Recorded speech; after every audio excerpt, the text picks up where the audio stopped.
Good morning बेटा। जैसा कि आप जानते हैं बेटा कि हम हिंदी में अ और आ मात्रा का अभ्यास कर चुके हैं। आपने इसकी अच्छे से रिवीजन कर भी ली होगी बेटा। आज हम इन्हीं दो मात्राओं से संबंधित एक असाइनमेंट सॉल्व करेंगे आप अपनी हिंदी की नोटबुक के ऊपर। ओके बेटा, तो चलिए देखते हैं। देखिए बेटा, ये है आपकी हिंदी की असाइनमेंट, मात्रा अ और आ से संबंधित। सबसे पहले बेटा आप अपनी हिंदी की कॉपी के ऊपर आज की डेट लिखेंगे। उसके बाद आप हेडिंग लिखेंगे असाइनमेंट हिंदी। नेक्स्ट हेडिंग होगा आपका मात्रा आ। उसके बाद हेडिंग है आपका चित्र देखकर नाम लिखो। यहाँ से बेटा आपकी असाइनमेंट जो है वो स्टार्ट होती है और आपका फर्स्ट जो हेडिंग है वो क्या है, चित्र देखकर नाम लिखो। जैसा कि आप अपनी स्क्रीन पर देख सकते हैं बेटा, यहाँ पर नीचे आपको कुछ चित्र दिखाई दे रहे होंगे। आपने इन चित्रों को देखना है और पहचानना है कि ये किस चीज़ का चित्र है। फिर आपने इसके साथ जो एक खाली स्थान दिया हुआ है वहाँ पर आपने इसका नाम लिखना है कि ये किस चीज़ का चित्र है।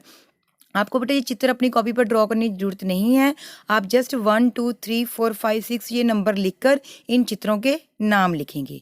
ओके बेटा, तो ये था आपका हेडिंग नंबर 1, चित्रों को पहचान कर उनका नाम लिखना। ये आपने देखना है कि ये चित्र किस चीज़ का है। ओके, जो भी आपको चित्र समझ में आए, मतलब लगे भी किस चीज़ का चित्र है, वही नाम आपने लिख देना है। और ध्यान में रखना है कि इन चित्रों में मात्राएं 2 ही यूज होंगी, अ और आ। ओके, ये था आपका हेडिंग नंबर 1। आगे हम देखते हैं हेडिंग नंबर 2। आगे देखिए बेटा, आगे है प्रश्न नंबर 2, मतलब हेडिंग नंबर 2। क्या है ये आपका हेडिंग? समान लय वाले शब्द लिखो।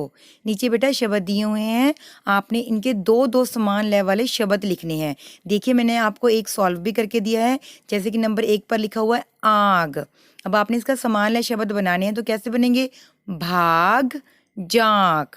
आपको याद होगा बेटा, समान लय शब्द जब मैंने आपको करवाए थे तो इसके बारे में बताया था कि समान लय वाले शब्द वह शब्द होते हैं जिन शब्दों के अंत में समान ध्वनि आती है। अब देखिए आग शब्द में ग ध्वनि आ रही थी अंत में। इसी तरह भाग और जाग, इन दोनों शब्दों के अंत में भी ग ध्वनि आ रही है।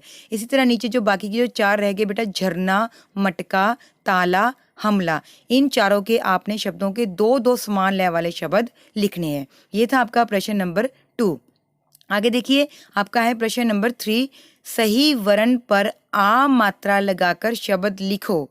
देखिए बेटा, नीचे आपको शब्द दिए हैं, इन पर आपने कौन सी मात्रा लगानी है? आ की मात्रा। वो आपने देखना है कि मात्रा कहाँ पर लगाने से जो शब्द है वो ठीक बनेगा। शब्द है आपके नंबर 1 कन, नंबर 2 है पहाड़, नंबर 3 शरारत, नंबर 4 चरख और नंबर 5 कजल। ओके, तो आपने इन पर आ की मात्रा लगाकर शब्द को दोबारा से लिखना है। ठीक है बेटा, इनके भी बेटा आपके प्रश्न नंबर 2 चाहे प्रश्न नंबर 3 के आप सारा ना उतारना, इसका सिर्फ हेडिंग लिख के उनके आंसर लिख देना। बस आपने नंबरिंग जरूर डालनी है कि नंबर 1, नंबर 2, नंबर 3 ऐसे। ओके, आगे देखते हैं हम अपना नेक्स्ट हेडिंग। अगला हमारा देखिए बेटा प्रश्न नंबर 4, खाली स्थान भरो। ये थे बेटा आपने जो हमारे लेसन किया था नंबर 3 समझदार अजय, उसमें से ये आपके खाली स्थान हैं। आप एक एक करके इन खाली स्थान को पढ़ेंगे और साथ में इनकी बेटा आपको दो दो आंसर दिए हुए हैं। आपने इनमें से ढूंढ कर लिखना है कि कौन सा आंसर यहाँ पे आएगा। ठीक है बेटा, आगे देखिए प्रश्न नंबर 5, शरीर के अंगों के नाम लिखो। हमने आपको याद करवाए हैं बेटा, कॉपी पर लिखे भी थे, आपने याद भी कर लिए होंगे आपने। अब आपने यहाँ पर 8 शरीर के अंगों के नाम लिखने हैं। ठीक है बेटा, तो ये था आपका प्रश्न नंबर 4 और प्रश्न नंबर 5। प्रश्न नंबर जो 4 है बेटा, वो भी चाहे आप सारा सेंटेंस सारा वाक्य मत उतारना, सिर्फ नंबर 1, 2 और 3 लिखकर उनका आंसर लिख देना कि इन तीनों में से कौन कौन सा आंसर आएगा।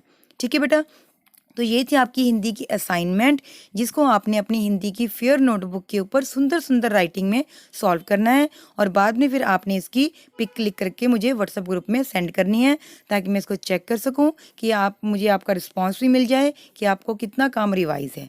ठीक है बेटा, okay, so take care, bye.